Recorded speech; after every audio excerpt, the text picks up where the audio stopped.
Welcome to The Explainer. Today, we're going on a seriously fascinating journey to decode a very specific, uniquely polite, and honestly incredibly indirect communication style. We are cracking the secret Brazilian code. If you've ever interacted with Brazilians, worked with them, or maybe visited the country, you've probably noticed that what's actually said isn't always, well, exactly what's meant. I'm so pumped to guide you through this because honestly, it completely changes how you understand social dynamics. Okay, let's dive right into this. Do you really understand what Brazilians say? Because look, if you're taking things completely literally in Brazil, you might actually be setting yourself up for total confusion. It's a culture that prizes warmth, friendliness, and hospitality above almost everything else. And because of that whole vibe, a flat, direct no or a harsh truth, yeah, that's usually avoided at all costs. Section 1. The Secret Brazilian Code. We're going to look closely at 5 absolutely ubiquitous social phrases where the literal words drastically differ from their real-world pragmatic meanings. Section 2. False promises of meetings. Okay, so when you're navigating social commitments in Brazil, I want you to imagine this scenario. You bump into an old acquaintance on the street. You have a genuinely great chat, just catching up on life, right? And as you part ways, they look at you with these wide, earnest eyes and say with absolute excitement, "Let's schedule it," or in Portuguese, "Vamos marcar." I mean, it sounds like a rock-solid promise, right? You might literally be tempted to pull out your calendar app right then and there to lock in a date. But, well, here's the reality. Your expectation might be that you're making firm plans, but the reality? We definitely won't schedule it. This brilliantly illustrates how no actual plans will ever be made from that exchange. And you know, it's not malicious at all. It's just a polite, warm way to end an interaction without the coldness of a simple, abrupt goodbye. They're basically saying, hey, I value enough to suggest we meet, but realistically, neither of us has the time to actually make this happen. Now, let's think about the perceived level of intimacy for a second. Imagine someone smiling warmly, putting a hand on your shoulder and saying, "Hey, drop by my house anytime." It feels incredibly welcoming, doesn't it? To a lot of cultures, this feels like an open, literal invitation from a truly hospitable host who actually wants you sitting in their living room.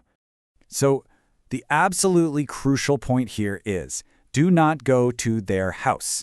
The expectation is a genuine invitation, sure, but the reality is essentially just a polite farewell. Unless there is a specific date, a specific time, and, I don't know, maybe a mention of exactly what food will be served, that invitation is a social illusion. If you just show up at their door, you're going to find a very surprised and likely completely unprepared host. Section 3. The Illusion of Time. All right, now that we've mastered social commitments, let's see how this applies to immediate timing and actions. Time in this context is, let's say, highly flexible, and understanding this will save you a lot of stress. Picture this. You're waiting at a restaurant. Your friend is already late. You text them to check in, and they immediately reply, "I'm arriving." They say it with a sense of rushed urgency, as if they're sprinting down the street, practically out of breath, just turning the corner to meet you. Let's pause for a quick second here. Where is this person? I actually want you to actively think about this. If someone frantically texts you, "I'm arriving," where do you physically picture them being? Like a block away, parking their car outside, stepping out of a taxi at the curb? Well, brace yourselves. You might expect they're almost at the venue, but the reality?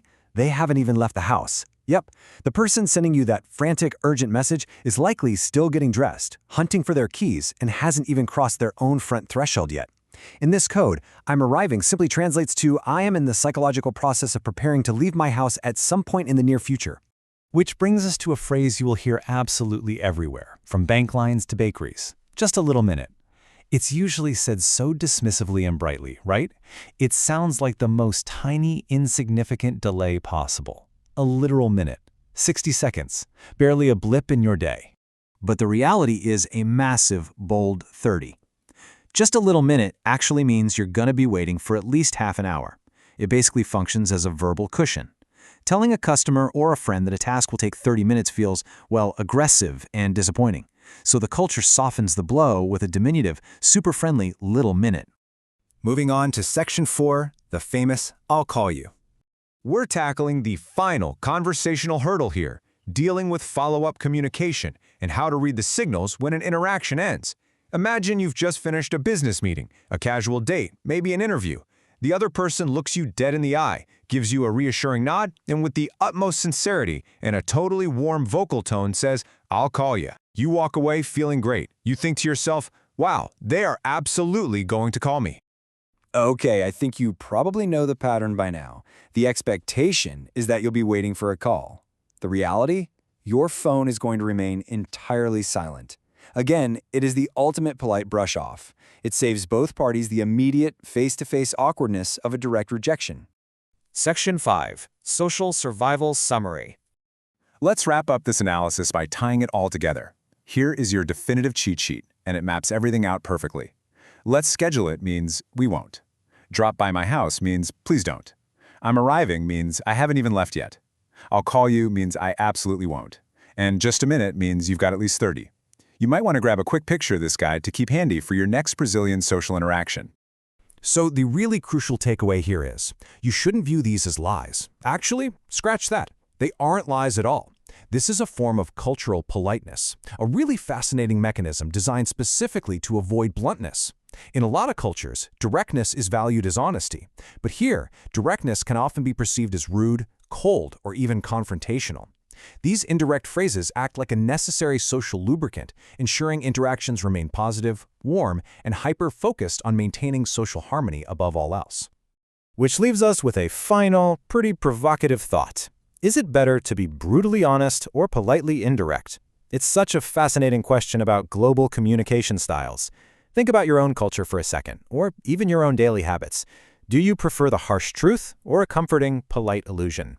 Take that question with you today, pay attention to the phrases you use to soften the blow in your own life, and keep learning. Thanks so much for joining me on this explainer, and I'll see you next time.